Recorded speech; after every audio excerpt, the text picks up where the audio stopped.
Cek tes 1 2. Terus dilandasi dengan kesadaran bagaimana cara kita untuk mengabdikan diri kita kepada masyarakat. Kita harus berdikari secara ekonomi. Realisme itu apa sih? Assalamualaikum warahmatullahi wabarakatuh. Salam. Shalom, Om Swastiastu, Namo Buddhaya, Rahayu, Merdeka. Merdeka. PMNI. Jaya. Maheng. Menang. Oke, selamat datang teman-teman semuanya di podcast Zona Merah. Ketemu lagi dengan saya Bung Satrio dan Bung Rafif Tosanda selaku rekan saya pada hari ini. Nah, jadi di dalam podcast ini teman-teman, kita akan membahas mengenai tema yang sangat menarik menurut saya. Itu adalah pengantar marhenisme. Halo Bung Rafif. Halo Bung. Gimana kabarnya Bung? Alhamdulillah baik. Bung Satrio sendiri gimana? Saya sehat. Alhamdulillah. Saya mau tanya kesibukan, mungkin agak sensitif Bung, jawab aja seadanya aja Bung. Ya, kesibukannya mungkin karena memang mahasiswa semester akhir, di mana kita harus menuntaskan tugas akhir juga seperti itu. Oh iya. Mungkin sama kayak Bung Satrio juga ya, kita sama-sama satu. Kita kan sering ketemu. Iya benar-benar. Ya udah, gini Bung. Ini kan kita hari ini membahas mengenai marhenisme Bung. Ya. Saya punya pertanyaan yang mungkin sering dilontarkan oleh banyak orang ya Bung. Ya. Marhenisme itu apa sih Bung? Oke. Jadi definisi dari marhenisme itu sendiri yang dimana sebelum ke definisi kita lebih enak tuh ngomongin sejarahnya dulu. Oh iya, jas merah. Iya. Ya tentunya marhenisme sendiri itu mungkin secara gagasan itu lahir pada 1926 di mana Bung Karno menulis dalam Solo Indonesia itu di mana berjudul terkait nasionalis, agamis, islamis dan juga marxis. Ini mana Bung Karno di sana merasa tiga poros kekuatan ini memiliki irisan yang sama dan mempunyai musuh yang sama seperti itu. Kenapa tidak tiga kekuatan ini, tiga poros ini disatukan dalam suatu wadah? Itu diimplementasikan oleh Bung Karno pada 1927 di mana membangun Partai Nasional Indonesia yang memiliki asas yaitu marhenisme itu sendiri. Cuman itu baru konsepnya. Dan pada tahun 1928 baru konsepnya itu dinamakan marhenisme ketika Bung Karno ke Bandung dan bertemu dengan Kang Marhen atau ada yang mendefinisikan bahwa sebenarnya itu Mang Aen, ada juga bilang Kang Marhen seperti itu. Di sana Bung Karno melihat bahwa Kang Marhen ini memiliki alat produksi, cuman keseharian itu sangat sederhana dalam arti ya hanya kebutuhan keluarganya sendiri ya dicukupkan, cuman tidak bisa yang lebih-lebih seperti itu. Dan Bung Karno sendiri merasa apakah ini salah Kang Marhen sendiri atau mungkin ada faktor yang lain. Punya usut bahwa Kang Marhen ini dimelaratkan oleh sebuah sistem, yaitu pada saat itu kolonialisme dan imperialisme seperti itu. Apakah selalu sistem? Iya, karena dirasa ketika memang dimelaratkan karena Kang Marhennya sendiri, pada saat itu Bung Karno merasa tidak, karena memiliki alat produksi, dia juga punya sawah sendiri dan bekerja keras untuk menghidupin keluarganya, cuman ya tidak maksimal dalam pendapatan karena dimiskinkan oleh sistem seperti itu. Ya, petani sama peternak yang mana yang nggak bekerja keras? Iya tentu. Jadi memang secara definisi marhenisme itu adalah sebuah ajaran atau alat perjuangan untuk membantu kaum marhen dalam kesejahteraannya yang tertindas atau dimelaratkan oleh sistem kapitalis, sistem imperialis dan juga kolonialis seperti itu. Oh gitu. Gini Bung, itu kan berarti kan marhenisme tadi ya. Sekarang saya sering dengar juga kalau ternyata itu ada sebutan-sebutan gitu loh di dalam marhenisme. Istilah ya. Ada istilah di dalam marhenisme. Itu kalau nggak salah saya dengar itu namanya, yang tadi kan ada marhen sudah tersebutkan ya. Yang satunya tadi itu marhenis Bung. Marhenis itu apa Bung? Iya. Jadi mungkin ke marhennya dulu mungkin ya. Oh, iya. Ke marhennya itu sendiri adalah mereka yang diperjuangkan atau mereka yang tertindas atau dipelaratkan oleh sistem tadi. Kalau dalam Bung Karno menyampaikan itu ada 3 unsur di sana, yaitu unsur proletar Indonesia atau buruh, unsur kaum tani yang melarat, dan juga kaum melarat Indonesia lainnya seperti itu. Jadi ada 3 di sana. Dan juga untuk marhenis sendiri yaitu mereka yang mengaminkan ajaran marhenisme, mereka yang mengimplementasikan ajaran marhenisme dan bergerak bersama kaum marhen. Di tengah-tengah kaum marhen bergerak berjuang bersama-sama seperti itu. Oke, itu berarti tadi marhen dan marhenis. Iya. Tapi sekarang gini Bung, saya nggak tahu, ini saya liar aja pemikirannya. Ini kan di seluruh bagian dunia manapun ini ya Bung ya.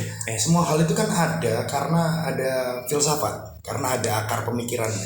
Nah kalau marhenisme ini sendiri Bung, akar filsafatnya itu akar filsafat apa? Dari mana? kapan itu? Oke, ya jadi memang Bung Karno ini dalam melihat sebuah peristiwa sosial atau mungkin dinamika sosial, Bung Karno di sini menggunakan pisau analisis yaitu materialis dialektis historis seperti itu. Jadi secara filsafat menggunakan filsafat materialis. Dalam arti di sini melihat kepunyaan atau kepemilikannya, objeknya, meter itu tadi, itu dilihat secara di dalam peristiwa itu kepemilikan dan kepunyaannya itu apa, dan juga didialektikakan dengan subjeknya. Karena setiap objek kan pasti punya subjek seperti itu. Nah, subjeknya ini manusia seperti itu. Jadi pada ketika kita mendialektikakan atau menggabungkan pengaruh dari objek dan subjeknya tadi, itu ada yang menghasilkan sebuah sintesa tesis antitesis seperti itu kurang lebihnya. Dan secara historis atau materialis historis di mana kita melihat sejarah ini berbasis materi seperti itu. Dari dalam sejarah itu pasti ada kepemilikan, ada kepunyaannya, ada pola-polanya di sana seperti itu. Ya memang karena memang kalau misal kita ngomongin kepemilikan kan memang tidak bisa dilepaskan dengan si pemilik mungkin ya Bang. Iya. Jadi mungkin dengan itu biar lebih objektif mungkin ya. Iya. Mungkin ini Bung. Nah, kalau misal kita menganalisis situasi dan kondisi sosial ya Bung, penting nggak sih kalau kita pakai filsafat materialisme, atau mungkin kita juga bisa menggunakan filsafat idealisme?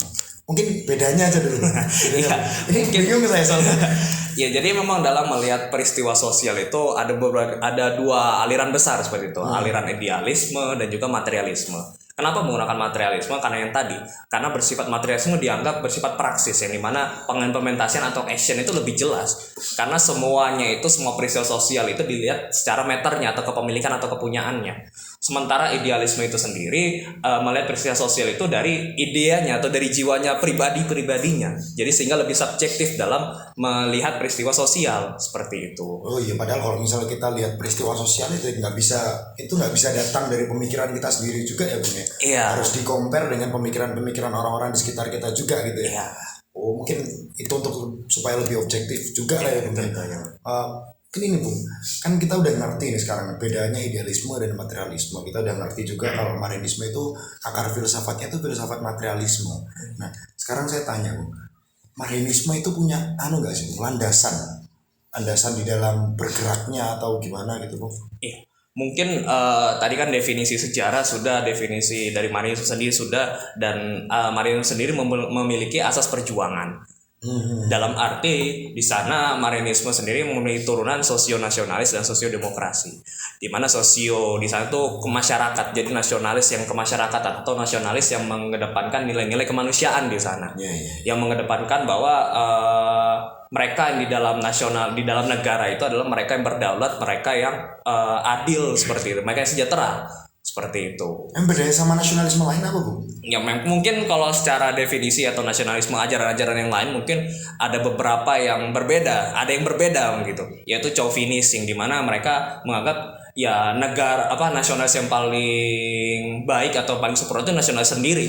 Nasionalis negara-negara lain itu lebih rendah dibanding nasionalis dia sendiri seperti itu. Oh kayak Hitler mungkin gitu. Kalau saya boleh sebut ini ya, mohon maaf ya teman-teman ya. Oh iya. Berarti kalau misal asasnya marinisme tadi kan ada dua tadi ya, sosio-nasionalisme dan sosiodemokrasi.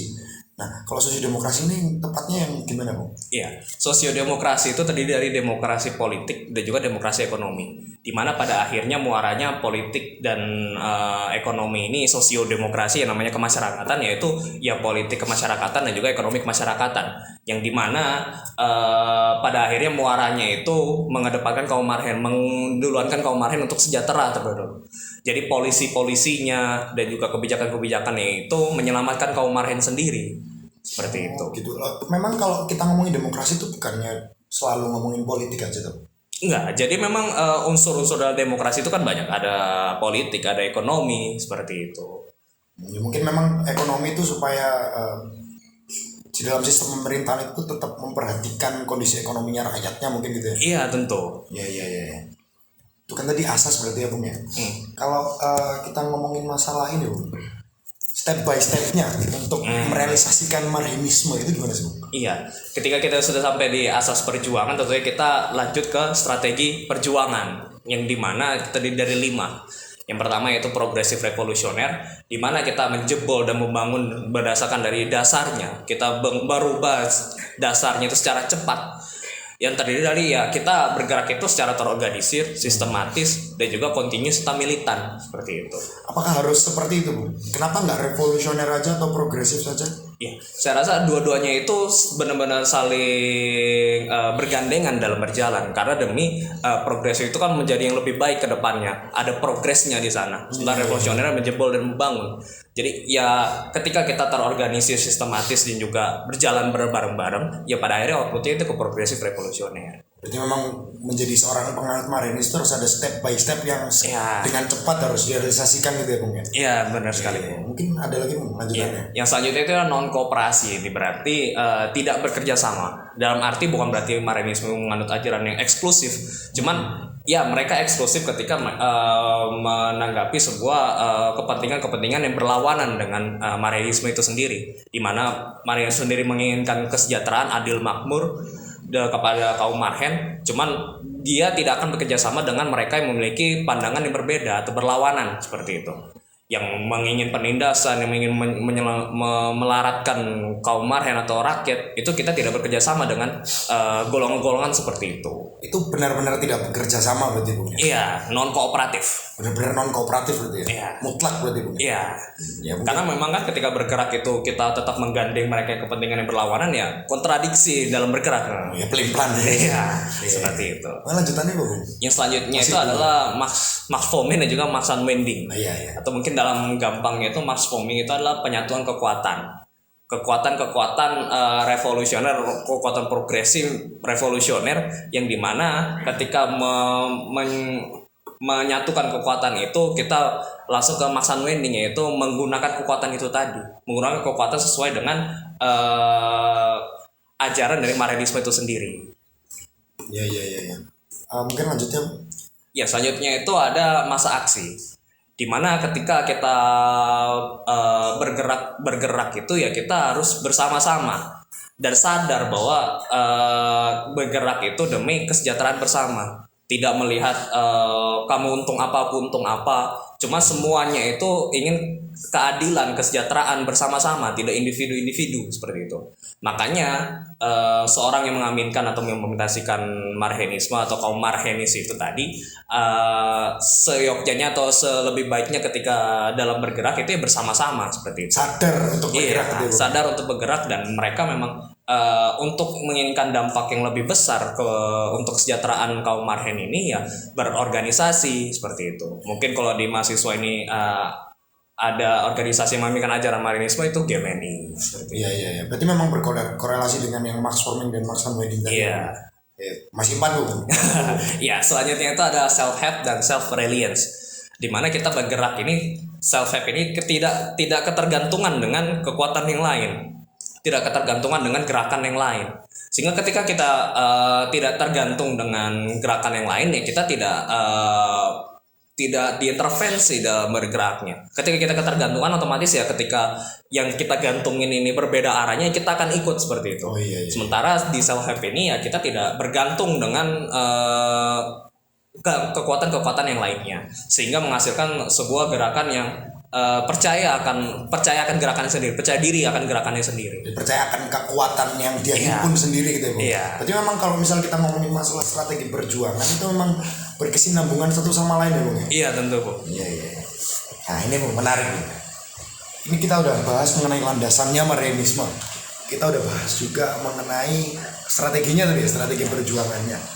Sekarang kalau kita ngomongin masalah Marianisme itu implementasinya, Bung. Iya. Jelas, namanya sebuah ajaran itu tadi ada metode berpikirnya, ada asas perjuangan, ada strategi juga, tentu ada implementasinya dong. Biar nggak mengawang-awang, karena materialisme kan bersifat praksis atau implementasi seperti itu. Tentunya untuk implementasinya secara besar itu yang pertama itu state building, di mana pembangunan berkelanjutan negara, di mana pada akhirnya kita menginginkan negara Indonesia ini selanjutnya itu lebih baik kepada kaum marhen, lebih sejahtera kaum marhennya, lebih adil dalam politik ekonomi sosialnya seperti itu. Ya.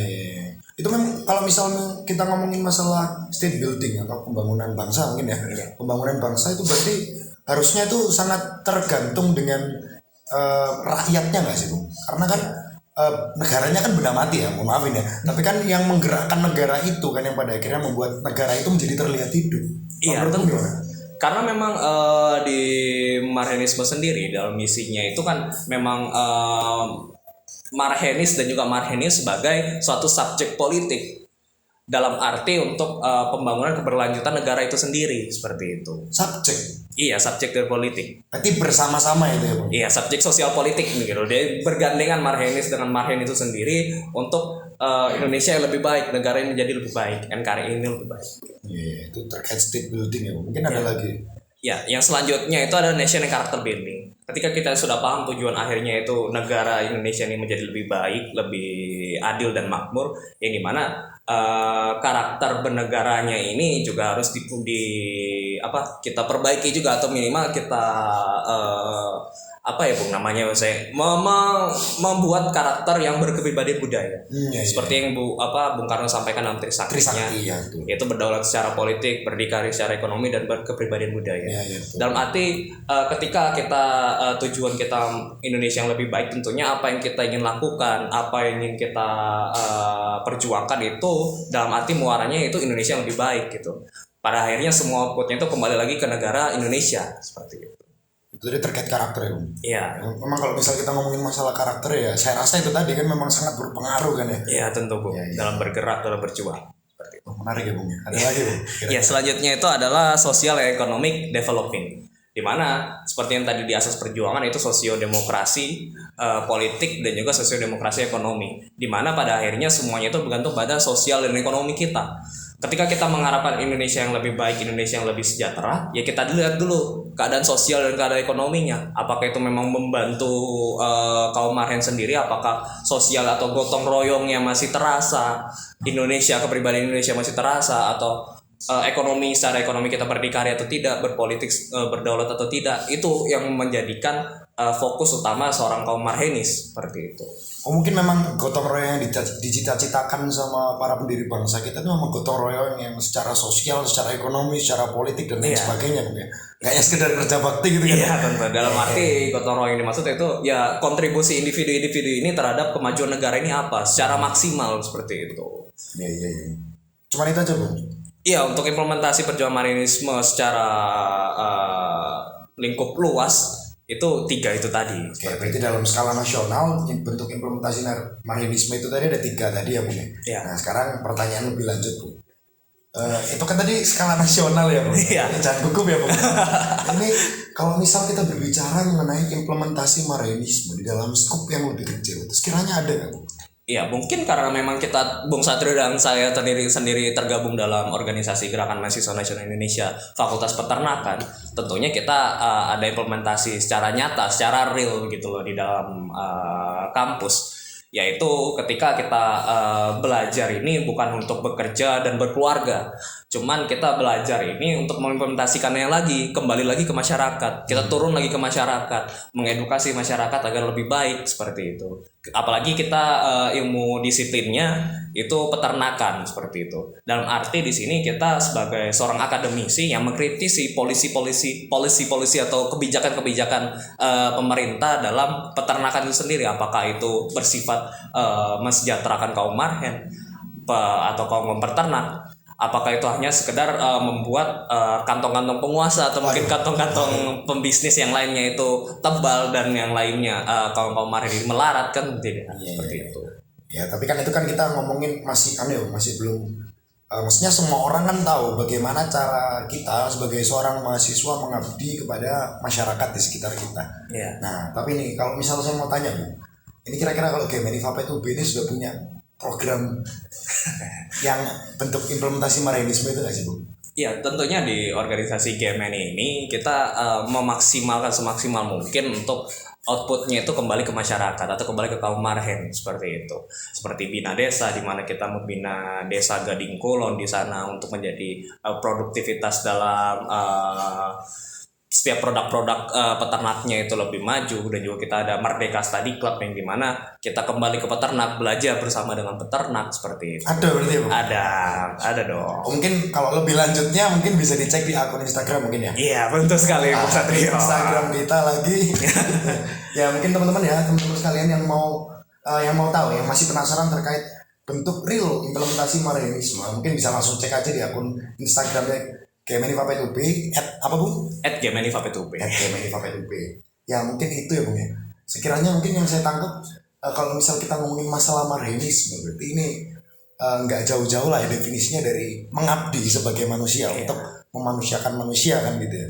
Mungkin sekiranya kalau misal kita bahas Marhenisme lagi itu ada lagi nggak yang perlu ditambahkan?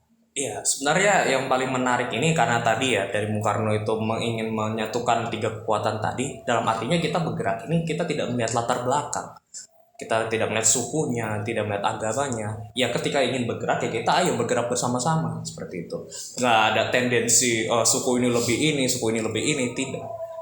Dan itu yang menjadi salah satu saya rasa kunci utama kita dalam bergerak, tidak membeda-bedakan latar belakang. Karena ketika kita sudah emosi atau mungkin sudah tendensi atau sensitif terhadap agama atau budaya atau suku tertentu ya kita akan susah bergerak seperti itu. Mungkin itu aja Bung. Itu aja ya. Sudah mungkin kalau misal kita dari tadi sudah membahas Marhenisme ya Bung ya. Mungkin saya mencoba untuk menyimpulkan sedikit dan mungkin saya beberapa tekankan sedikit ya Bung ya. Berarti terkait Marhenisme ini merupakan sebuah alat, sebuah ajaran yang digunakan untuk membela kaum Marhen. Bukan hanya sekedar membela kaum Marhen karena mereka lemah, tapi kita bergerak bersama, berjuang bersama untuk merdeka bersama, sejahtera bersama dengan kaum Marhen. Kurang lebih begitu ya Bung ya. Jadi sudah ada asas, sudah ada strategi perjuangan dan lain sebagainya yang sekiranya digunakan sebagai jalur bagi teman-teman yang menganut Marhenisme supaya bisa dengan mudah mengimplementasikan Marhenisme. Sekaligus syarat dan standarnya teman-teman Marhenis ya mungkin ya. Lebih seperti itu ya.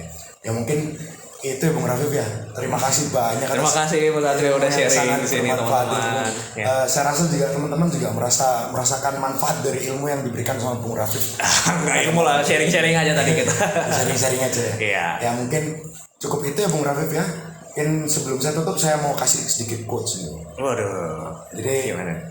Ada seorang bijak pernah berkata ke saya. Jadi ketika kita sebagai manusia yang merdeka hidup di sebuah negara, sebuah organisasi, sebuah wadah dan wilayah tertentu, kita seharusnya bangga dan bersyukur atas perjuangan para leluhur kita yang telah mengabdikan dirinya kepada negara, yang telah mencoba untuk membela negara bahkan sampai titik darah penghabisannya. Dan seharusnya kita nggak lupa dengan mereka supaya kita bisa berbuat lebih dari mereka. Saya rasa seperti itu ya Bung. Ya mungkin sepakat. Terima kasih lagi Bung Raffi. Sama-sama Bung Satrio. Ini habis ini saya tutup nih Bung. Iya Bung kasih.